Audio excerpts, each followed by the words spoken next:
నీ బుద్ధి మారకూడదు. నువ్వు దీన మనసు కలిగి ఉండాలి, తగ్గింపుతోనే ఉండాలి, పరిశుద్ధుడుగానే ఉండాలి, దేవుని కొరకు త్యాగం చేసే విషయంలో ఎప్పుడు పైనే ఉండాలి. అర్థమవుతుంది? అట్టడుగున ఉండకూడదు. అబ్రహామును చెప్పిన వెంటనే బిడ్డను బలివ్వడానికి తీసుకుని వెళ్ళి బలిపీఠం కట్టి తన కొడుకుతోనే కట్టెలు మోపించి, అర్థమవుతుందా, అక్కడికి వెళ్ళి కత్తి ఎత్తితే సెకండ్ కూడా లేట్ చేయకుండా దేవుడు కంగారు పడిపోయి ఒక మాట అన్నాడు, అబ్రహాం అబ్రహాం అబ్రహాం. ఆ పిల్లవాడి మీద చెయ్యొద్దు, వాడి రక్తం చిందించుట నేను చూడలేను, నేను బలిని కోరువాడను కాదు.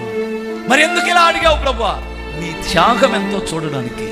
నా కొరకు ఇంత త్యాగం చేసావు కదా, నీ కొరకు ఇప్పుడు నేను ఏం చేస్తానో చూడు.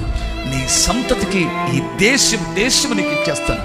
నీ సంతతి వలన సమస్త వంశాలను నేను ఆశీర్వదిస్తాను, రక్షిస్తాను. నీ కడుపులో నుండి ఆశీర్వాదకరమైన వ్యక్తి వస్తాడు, ఆయనే మెస్సియా. స్తోత్రం చెప్పాలి.